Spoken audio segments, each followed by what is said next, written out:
Hello दोस्तों, आपका हमारे चैनल कहानी साहित्य में स्वागत है। यह कहानी मुंशी प्रेमचंद जी द्वारा लिखित है।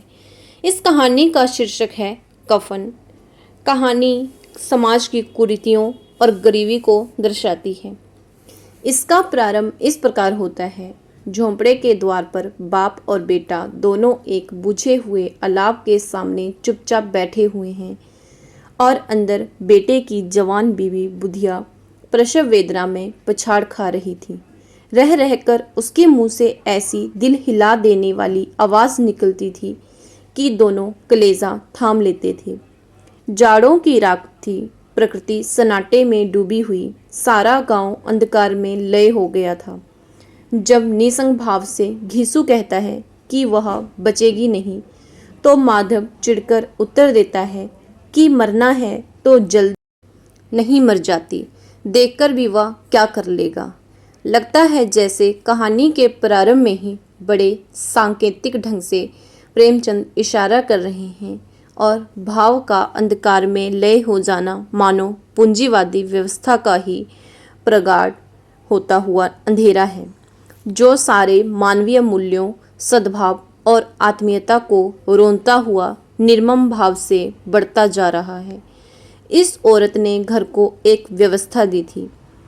पिसाई करके या घास छिलकर वह इन दोनों बगैरतों का दोजख भरती रहती, और आज ये दोनों इंतज़ार में हैं कि वह मर जाए तो आराम से सोएं। आकाशवृत्ति पर जिंदा रहने वाले बाप बेटे के लिए भुने हुए आलुओं की कीमत उस मरती हुई औरत से ज़्यादा है।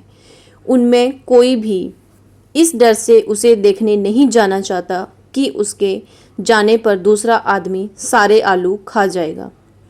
हल्क और तालू जल जाने की चिंता किए बिना जिस तेजी से वे गर्म आलू खा रहे हैं, उससे उनकी मारक गरीबी का अनुमान सहज ही हो जाता है। यह विसंगति कहानी की संपूर्ण संरचना के साथ विडंबनात्मक ढंग से जुड़ी हुई है।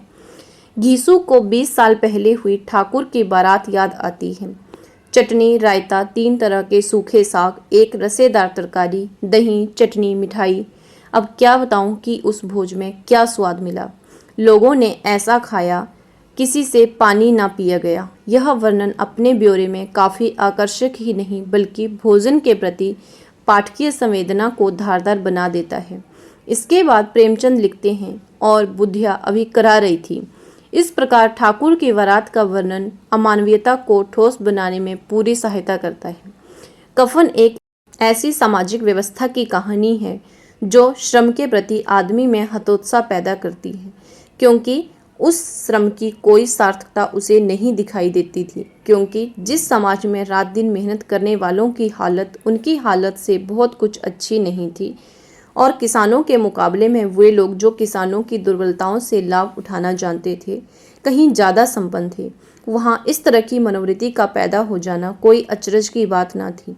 फिर भी उसे तकसीन तो थी ही कि अगर वह फटे हाल है तो कम से कम उसे किसानों की सी जी तोड़ मेहनत तो नहीं करनी पड़ती। उसकी सरलता और निहिरता से दूसरे लोग बेजा फ़ायदा तो नहीं उठाते।